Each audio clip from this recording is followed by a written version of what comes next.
Friends ইতিমধ্যে আহি পৰিছে ৰাজ্যবাসীৰ বাবে এটা ভাল খবৰ। ইয়াত কোৱা হৈছে যে আৰু 5 মাহৰ বাবে 80 কোটি দৰিদ্ৰ পৰিয়ালে লাভ কৰিব বিনামূলীয়া ৰেচন। প্ৰধানমন্ত্ৰীৰ গৰীব কল্যাণ অন্ন যোজনাৰ অধীনত দেশৰ 80 কোটি দৰিদ্ৰ পৰিয়ালৰ লোকে চলিত বৰ্ষৰ নৱেম্বৰ মাহৰ শেষলৈকে লাভ কৰিব বিনামূলীয়া ৰেচন। বুধবাৰে কেন্দ্ৰীয় কেবিনেটৰ এই প্ৰস্তাৱত সমৰ্থন দি জনাইছে যে দেশৰ এই দৰিদ্ৰ পৰিয়ালৰ লোকসকলক আৰু 5 মাহৰ বাবে বিনামূলীয়া ৰেচন প্ৰদান কৰা হ'ব।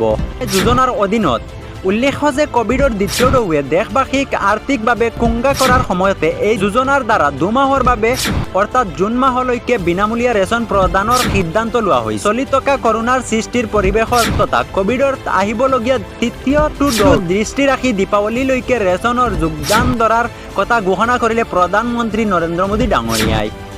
প্ৰতিটো দৰিদ্ৰ পৰিয়ালৰ প্ৰতিগৰাকী সদস্যই প্ৰতিটো মাহৰ বাবে 5 কেজিকৈ ৰেচন প্ৰধানমন্ত্ৰীৰ গৰীব কল্যাণ অন্ন যোজনাৰ অধীনত লাভ কৰিব। 80.35 কোটিৰ লোকে নেশ্যনেল ফুড ছিকিউৰিটি এক্টৰ অধীনত লাভ কৰিব এই সুবিধাসমূহ। চৰকাৰৰ তৰফৰ পৰা জনোৱা অনুসৰি অহা 5 মাহৰ বাবে যোগান ধৰি অনুমানিক 64.31 কোটি টকাৰ ৰাজসাহাৰ্যৰ হিচাপে ৰখা হ'ব। যিহেতু কেন্দ্ৰীয় চৰকাৰে ৰাজ্যসমূহৰ চৰকাৰৰ পৰা কোনো ধন এই আঁচনিৰ বাবে গ্ৰহণ কৰা নাই, আপোনালোকে নিশ্চয় গম পালে যে আপোনালোকে আৰু 5 কেজিকৈ এই মাহত চাউল লাভ কৰিব চৰকাৰৰ তৰফৰ পৰা। তো ফ্ৰেণ্ডছ, আজিৰ এই ভিডিঅ'টো কেনেকুৱা লাগিছে? যদি ভিডিঅ'টো ভাল লাগিছে তেনেহ'লে এটা লাইক কৰিব, কমেণ্ট কৰিব আৰু এই ভিডিঅ'টো আপোনালোকৰ বন্ধুৰ মাজলৈ শ্বেয়াৰ কৰি দিব। আৰু এনি অনলাইন ইউটিউব চেনেল যদি ছাবস্ক্ৰাইব কৰা নাই তেনেহ'লে ছাবস্ক্ৰাইব কৰি কাষত থকা বেল আইকনটো প্ৰেছ কৰি অল কৰি দিব, যাতে এনেকুৱা ধৰণৰ ভিডিঅ'ৰ নটিফিকেশ্যন আপোনালোকে সকলোৰ আগত পায় আৰু ভিডিঅ'বোৰ চাই থাকে।